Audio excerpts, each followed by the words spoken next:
I'm deathly allergic to peanuts. It's something I've had to deal with all my life. I always carry an EpiPen with me, and I only go to restaurants that I trust. It's an inconvenience for sure, but I've learned to live with it. It helped that my husband Daniel was so supportive. He did all the cooking in the house, and he always triple-checked everything I ate. I think my allergies were the main reason I hated Halloween so much. As a kid, I went trick-or-treating, but I never got to eat any of my candy. My allergies were so severe that even if a single Reese's peanut butter cup was in my bag, then all the candy near it was contaminated. My husband loved Halloween though. It was his favorite time of year. He made sure to always buy me a giant bag of Tootsie Rolls, which of course didn't have any peanuts. It became sort of a tradition in our household, Daniel's yearly Tootsie Roll present. A few days before Halloween, I woke up in the middle of the night to find the rest of the bed empty. I could hear Daniel downstairs in the kitchen. I was a little curious. Daniel was the heaviest sleeper I knew. The only times he woke up at night were when he was sick. So I got out of bed and walked downstairs. Daniel didn't hear me come down. He was leaning over the kitchen counter spraying something. I walked a bit closer and could feel my throat start to constrict. I had to rush out of the room and grab my EpiPen, but not until after I saw exactly what Daniel was doing. He was spraying peanut oil onto this year's bag of Tootsie Rolls. I got back upstairs and injected myself. It took about a minute for me to be able to breathe properly again. Once I was back to normal, a horrible realization struck me. Daniel was trying to kill me. Thankfully, he didn't know that I'd caught him in the act. I could hear Daniel take a shower in the downstairs bathroom, probably to wash away all the peanut fumes. When he got back into bed, I kept my eyes closed and pretended to still be asleep.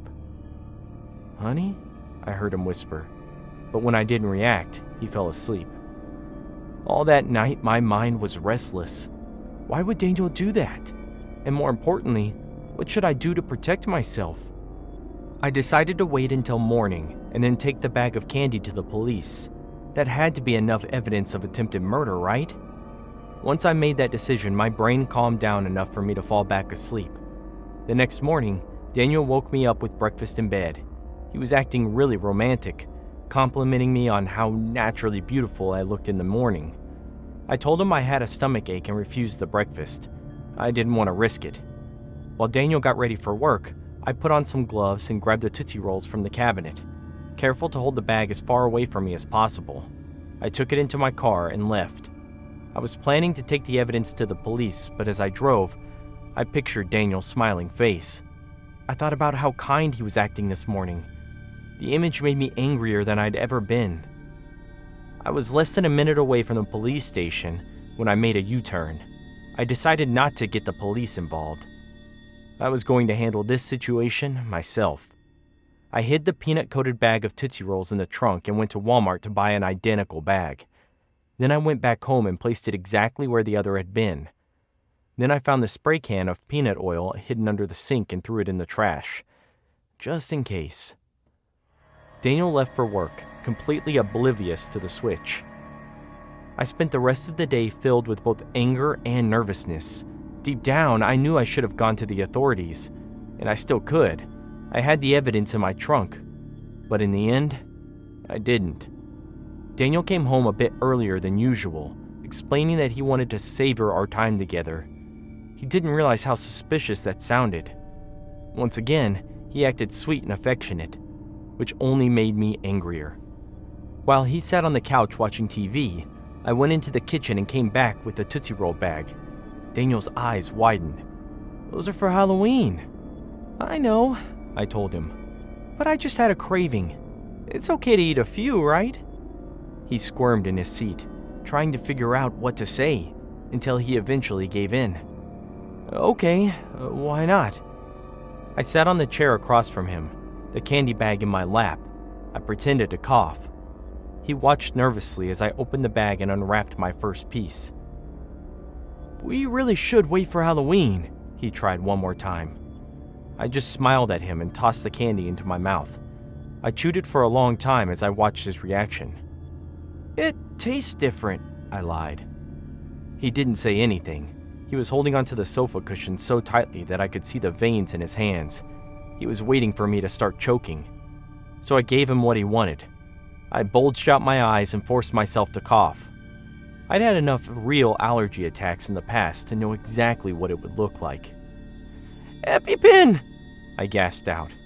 As I faked my reaction, I paid close attention to my husband's face. It was frighteningly blank, with not an ounce of surprise. I twisted my body and reached toward him. "EpiPen!" I said again. He pulled the EpiPen out of his pocket. He held it up for me to see, but he didn't leave his seat. He was taunting me with it. "Why?" I croaked, holding my breath so that my face would turn red. He smiled, but there was nothing behind his eyes. "I hate you from every inch of my heart," he said. "But I love your money." That was all the explanation I needed. My husband, my soulmate, hated me. Perhaps he always had. With one final gasp, I pretended to die. I made my body go completely limp, and I flopped my tongue to the side. He didn't react for a while, and I worried that he saw through my acting. But then he got to his feet, let out a cold laugh, walked over and grabbed my feet. "Rest in peace, my love." He pulled me onto the floor and dragged me toward the back door. That was probably the hardest part of my roleplay, but thankfully we didn't have any stairs outside our door. It was a clean shot from the living room into the backyard. He pulled me onto the grass and left me there. I could have jumped up and run away, but curiosity forced me to stay perfectly still. With my eyes half opened, I saw Daniel return with a shovel. I felt a smile spread across my face, but he thankfully didn't notice. After that, I heard him digging a hole just a few feet away. I don't know how long I waited, perfectly still, but it must have been at least an hour. Finally, I heard a thunk as he dropped the shovel and climbed out of the hole. He was panting from the effort. I felt his hands once again grab my feet. Just as he was about to chuck me into the hole, I kicked him as hard as I could. He flew backwards, landing with a crunch. I stood up to get a better look. He was lying on the bottom of the hole, whimpering and cradling his freshly broken arm. The hole wasn't very deep, but it was deep enough for him to need both arms to pull himself up. "Get me out of here!" he screamed. "Sure," I said, "as soon as you tell me why you tried to kill me."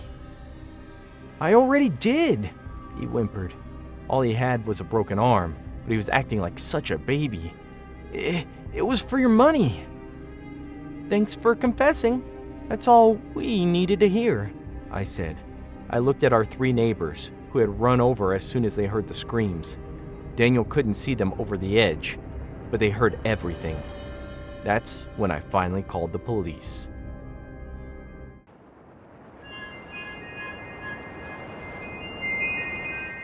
Two months ago, my brother Nicholas went missing. He left for work one day and never came home. The police found his car in a ditch 3 days later, but no one ever found his body. I knew right away that he'd been murdered. I just had a feeling in my gut. But my sister Kate, the baby of the family, always insisted that he was still out there. I didn't have the heart to tell her that he was gone forever. One day she'd realize it herself. On the weekend before Halloween, we both got invited to a house party just outside of town. I wasn't in the mood for it, but Kate insisted that I come along. She said it would be a nice way to honor Nicholas because Halloween was his favorite holiday. I wore normal clothes and cat ears, which was barely a costume. Kate dressed like a nun. When we arrived at the party, it was already in full swing. There must have been dozens of people inside. Just as we were about to enter, Kate noticed someone standing in the distance. He was wearing a full-body skeleton costume, the exact same skeleton costume that Nicholas wore every Halloween. I thought it was just a coincidence, but Kate swore that it was him. She called out to the man. "Nicholas, is that you?" He glanced back at us and then started to run into the woods behind the house. Kate immediately chased after him. "Wait!" I screamed, but she had already disappeared into the trees. I couldn't let her go in there alone. Who knows who that masked man really was, or how dangerous he really was. I had to catch up to them. The woods were extremely dark. and aside from the party music in the distance, everything was very, very quiet. I saw movement up ahead. Kate was rounding a corner. I couldn't see the other guy. When I finally caught up with her, she was standing in front of an empty cabin. Its windows were boarded up, and it looked like no one had lived there for a long, long time. "He went inside," Kate whispered to me. "I know it's Nicholas." I begged her to go back with me. We shouldn't enter a place like this, not in the middle of the night. Not without backup. She wouldn't listen. She took my hand and started pulling me toward the door. I knew there was nothing I could say to stop her, so I went along. The inside of the cabin was lit with candles. Kate hurried through the bare living room and into the dark hallway just beyond. "He's this way," she said, not explaining why she knew that. I joined her in the hallway, and after my eyes adjusted to the darkness, I saw that she was right. The skeleton man was standing at the end of the hall, stock still, waiting for us to come closer. "Nicholas?" Kate whispered as she approached. There was a hole in the floor that I would not have noticed. Thankfully, Kate did. She walked around it before she reached the man in the costume. She wrapped him in a big hug. "Oh, Nicholas! I knew it was you!" "Get away from him," I said. "That's not Nicholas." He was at least 3 inches taller than our brother. He had wider shoulders, too. The man hugged her back, but he seemed to be squeezing her really tight. Too tight. I carefully tried to pull Kate away from him. I almost did. Then suddenly the man let go and pushed us both backwards. Kate fell to the side, but I toppled backwards right into the hole in the floor. I landed in the dark basement below, my ankle snapping under me. I screamed in pain. The only light came from the hole above. I saw both Kate and the man look down at me. The man finally pulled off his mask, revealing a familiar face. It was Jason, Kate's on-again, off-again boyfriend. "Oops," he said, and Kate laughed. "What's going on?" "Turn to your left, babe," Kate called down at me.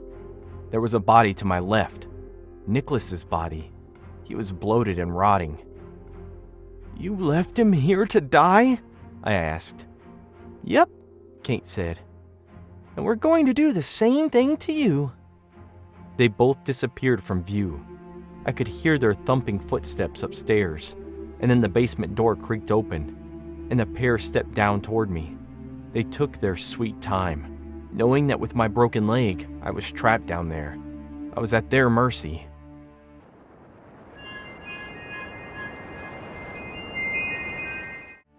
Kate held a candle in one hand, the only source of light down here.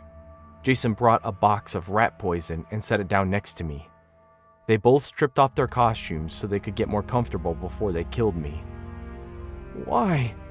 I whimpered. Kate laughed and said, as casually as possible, that she wanted all our family inheritance for herself. With me and Nicholas out of the picture, she and her boyfriend could take all our family's money for themselves. "And no one will ever find your body," Jason bragged. He was immediately proven wrong when someone shouted at us from outside the house. Someone had followed us from the party. "Hello? Do you need help?" "Don't go anywhere," Kate told me. "We'll kill you when we get back." They took the candle with them, leaving me in total darkness with my brother's dead body while they dealt with the stranger. I thought about calling for help, but I knew that if the guy heard me, then Kate would probably just kill him too. I had a better idea. Wincing through the pain, I crawled towards the box of rat poison. Their discarded costumes were crumpled on the ground a few feet away. I sprinkled most of the poison onto the inside of their costumes, keeping my mouth and eyes squeezed shut in case any of it splattered on me. Then I crawled back to my original spot on the floor and put the box of poison back where they'd left it. I could hear their voices outside the house. They were making up some lame story about doing a seance in a haunted house. The guy seemed to buy it. Pretty soon, the man had left, and my would-be killers returned to the basement. "I'm so sorry I have to do this," Kate told me. "But you understand why I'm killing you, right?" The only way I could get out of here alive was if I could trick them into putting their costumes back on. Thankfully, My sister was easily manipulated. "You're missing the Halloween party. People are gonna notice." "Then we should kill you fast," she argued. "Or," I said, "and hear me out, you leave me here. I'm obviously not going anywhere.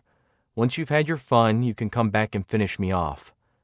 The two of them looked at each other, considering my suggestion. With a shrug, they both slipped their costumes back on, neither noticing the poison coating the fabric. Jason left right away, but Kate stomped down on my other ankle, breaking that one too. "Just in case," she taunted before she left. Once again, alone in the dark basement with my brother's body just a few feet away, I passed out from the pain. The next thing I knew, I was laying in a hospital bed with casts on both legs. A policeman sat by my bedside, waiting for me to wake up. He explained that he'd been called to the Halloween party after Kate and Jason had dropped dead in the middle of the dance floor. The poison had soaked into their bodies as they danced. The cop found me and Nicholas pretty soon afterward. He knew what I'd done, but he wasn't going to press charges. All he said was, "Good job."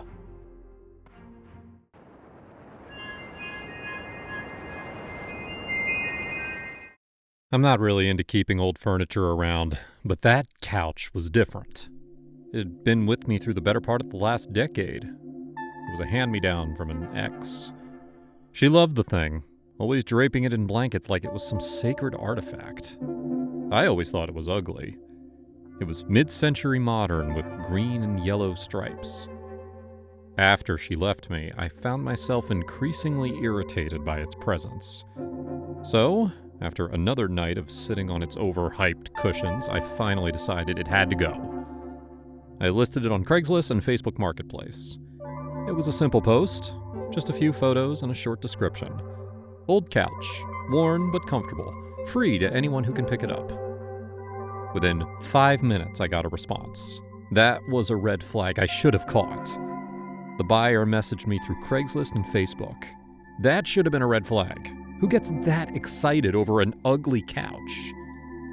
The guy introduced himself as Jared. He fired off messages faster than I could read them.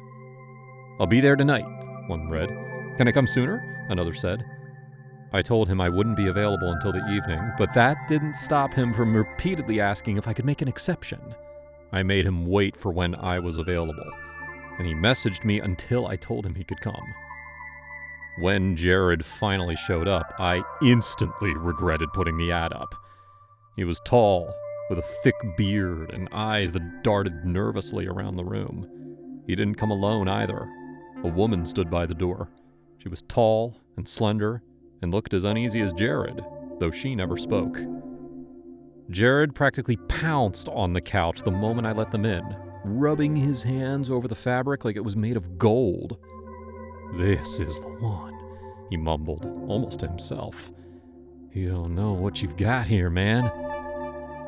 It's just a couch," I replied, trying to laugh off his odd behavior.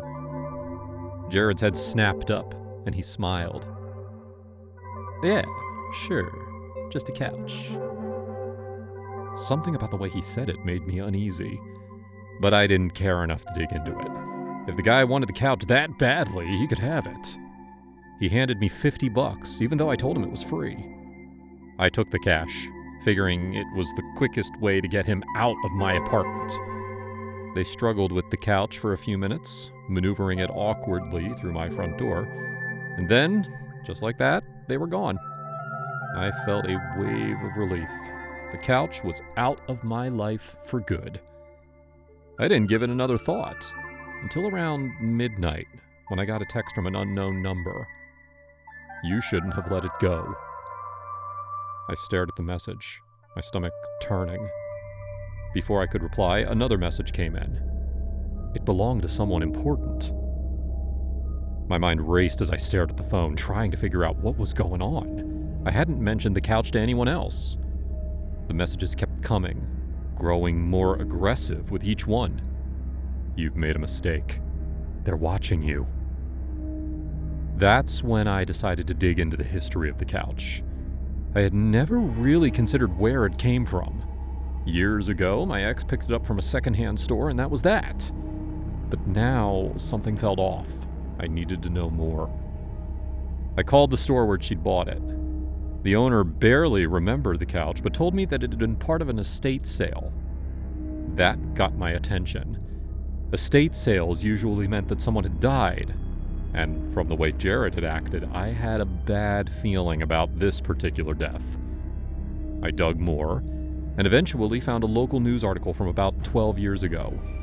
It detailed the murder of a young woman, Claudia Holloway, in her upscale downtown apartment. She had been found dead on her couch.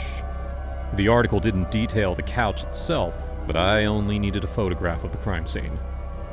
Sure enough, there it was, as ugly as the day Jared and his friend carried it away.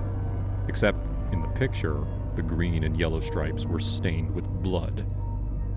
The article didn't include any details of the murder. I sat there in the dark, staring at the photograph, debating whether this could be my couch or not. For all I knew, IKEA made the couch and everyone had one like it. Although it wasn't in IKEA's minimalist style, I abandoned that excuse. It didn't make any sense. Why would anyone be so obsessed with a piece of furniture? But then again, Jared's strange behavior would make some sense if he knew about this murder. And those texts, they're watching you. Who were they? As I dug deeper, I found out that Claudia Holloway wasn't just some random victim. She came from money. Old money. The kind of money that didn't just go away after someone died.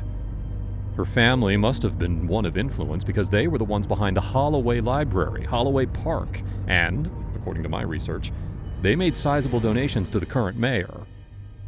The police investigation into her murder had been suspiciously quiet, too. The case had gone cold quickly, and the couch had eventually disappeared into the ether of estate sales and secondhand shops. But why was it so important?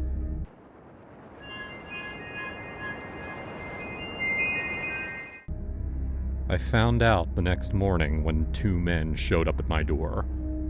At first, I thought they were cops, but they didn't look like cops. They looked more like businessmen, with clean-cut, tailored suits and stern faces that looked like they meant serious business. The taller of the two spoke first. "We're here to talk about your couch," he continued.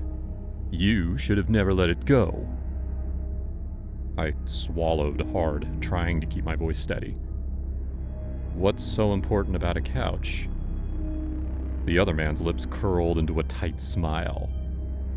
"It's not the couch that's important, it's what's hidden inside." My heart skipped a beat. "Inside?" He nodded.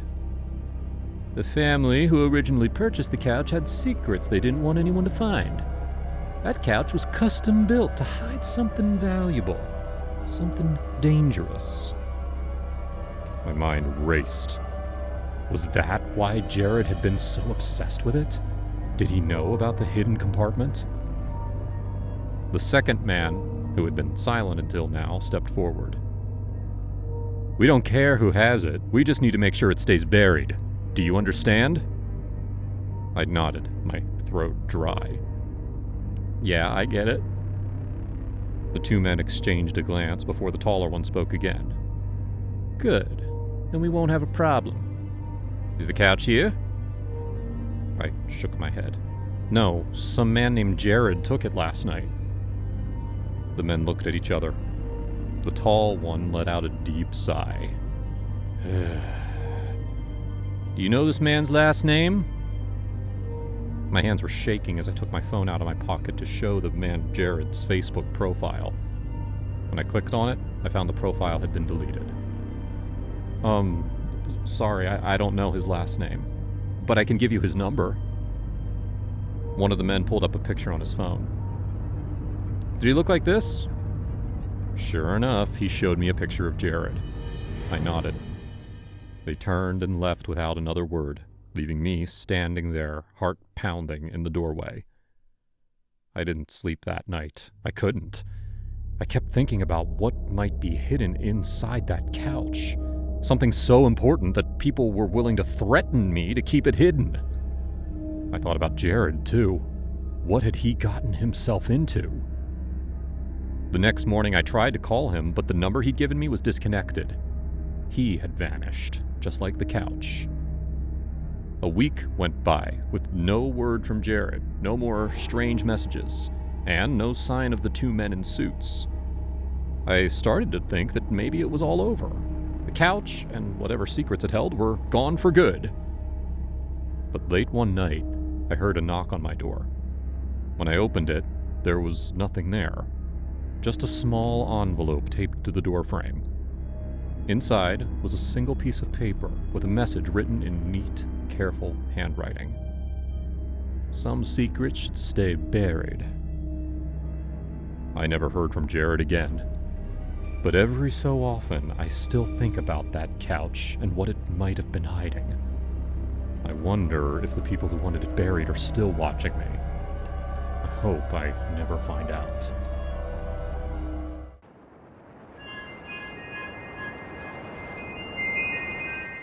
My decision to move to Helensville was wholly logical. I had done my research of the place. Helensville was nestled smack in the middle of hills and whispering woods. The air in Helensville carried a hint of sweet honeysuckle, wafting in gentle breezes that never ceased. It was perfection at first impression, and I could not imagine that there was such a place for me in a world like this. The streets in the neighborhood were wide macadam tarred, lined with trees and greenery that formed natural canopies from the sunlight. The buildings were modern constructions, with hints of an era in the last century when materials seemed to be of better quality and lasted longer. The craftsmanship was evident in the uniqueness of each home. Helensville had one bookstore, and it was close to the market square. The cafes, however, featured more, even though patrons were infrequent to dining out. I took regular evening strolls and stopped at the cafes and the bookstore often when I moved to Helensville, but it quickly got boring. The people were vibrant, but they were not present. The tranquility was a haven, a sanctuary that felt compelled to nurture for as long as they could. It was this that first informed my unease about the place. My life had become too routine for my liking, because back in the city from where I had moved to Helensville, there was always the element of spontaneity. The idea that anything could happen was exciting. It was one of the simple joys of life that I had overlooked until I did not have it. I spoke to one of the hosts at a cafe I frequented, and he told me about Craigslist and how I could make friends in Helensville through Craigslist easily. He mentioned that Helensville had a naturally snobbish society, and the only way people got to know each other was by finding hobbies that they shared amongst themselves. I thanked him for his suggestion, and that same evening, I was on Craigslist to find friends. It was not long before I found a small group that had hiking as a connecting hobby. The head of the group was a bloke named Tom. Tom was a chatter, charismatic and friendly as he was. He seemed a simple character, and we established some rapport between ourselves in a matter of hours when he revealed to me that I was just in luck, and he would be going on a hiking expedition into the woods in a matter of days. He asked me to join, and I, sensing no danger in his request, obliged him. I was going to make friends at last, it seemed, and I made plans towards having a good first impression. On the day of the hike, I was prepared for any eventuality because I was of the idea that we could encounter a bear or any beast in the woods, and it would be good to have some defense. I kept the thought to myself to not appear strange to the others, who would not be taken to the fact that I had brought a gun to the expedition. It was a nice surprise to finally meet Tom in person, who was effusive and just as charming. He was a man in his 30s, even though he had a noticeable stomach pouch. He was bald, but hairy on his arms and legs. Neatly shaven, Tom looked like every other regular person in Helensville. He complimented my outfit and said he wished he had a hiking backpack like mine for himself. I humbly laughed it off and told him it was easy to get as I'd gotten it at the store. "We will be very good friends, Cameron," he said to me, and reached his hands out for a handshake. The first handshake I'd gotten in weeks. I shook his hands with no fear at all, and I suspect at this point I let a bit of my guard down. There was nothing about Tom that betrayed his intention. He said we would have to wait on another hiking member resident in Helensville before we would go. In 10 minutes, we were joined by another hiking member, and then it was time for us to leave. "I guess we have the main trail maps?" Tom said to us. I nodded and turned sideways to see the other member also nodding affirmatively. "But to hell with a map, eh? You want to see something cool?" "You always know the coolest spots, Tom," the other member said, and they both giggled. So I giggled because it would be strange to not do so. "Trust me, it's nothing like you've ever seen, Dominic," Tom said to him in camaraderie. "Y'all go on these expeditions together often?" I quizzed. They nodded, and Tom turned around to lead the way down the trail. We walked down the trail for a while, and Tom ranted about the secret spot he was taking us to and how beautiful it was to view the hills from up there. Before I could reconcile all of it, Tom had taken the other route, and we were headed in a direction that only he knew.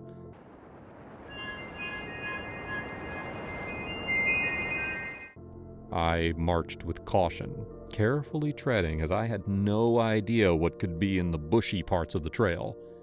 We were 20 minutes away from the main trail when the most potent danger, one which I had not envisaged but prepared for anyway, appeared. Tom's true intentions. "Take off your watch," Tom said to me as he flashed a knife at me once he sensed the sudden confusion in my appearance. All of the common cues of dangers which I had missed earlier rushed to my mind, and I was dizzy from the thought of it. "Why are you doing this to me?" I asked, and before I could take the watch off my hands, Dominic, the other hiking member, revealed himself to be part of the plan, snatching the watch from my wrist forcefully. "It's a robbery, my dumb friend. We don't live in your posh estate, so you'll never find us." Dominic added to my terror when he showed off a blade so sharp it refracted sunlight. The sight of such a blade and the menace in both their eyes had me visibly shaken, but I tried to maintain my calm. It was obvious that they would do me harm in an instant if I moved in a way that they did not like. "Give us all your valuables and you may live," Tom muttered and poked his knife at me. The knife cut my thick cargo vest, and he sliced it to show me he was not joking. I was scared for my life, and I watched it flash before my eyes as I asked them to allow me to take off my bag and bring out what was valuable. The bait on their curiosity worked, and they allowed it. So I ransacked my bag in the way that I knew I had arranged all of my stuff. My heart was beating so fast in utter dread because if they knew what I was doing, they would not hesitate to finish me off. Thankfully, they had no clue until I brought the gun out to turn the tide. "Get down on your knees!" I hollered, to their shock, directing Dominic to Tom. They obeyed at the sight of my weapon. "I'm calling the cops!" They remained on their knees until the cops found us, because even though I was scared as hell out there, it was obvious to me, as it was to them, that I would not hesitate to pull the trigger. They were arrested, and I found my way back to civilization, with a learnt lesson to never trust people so easily.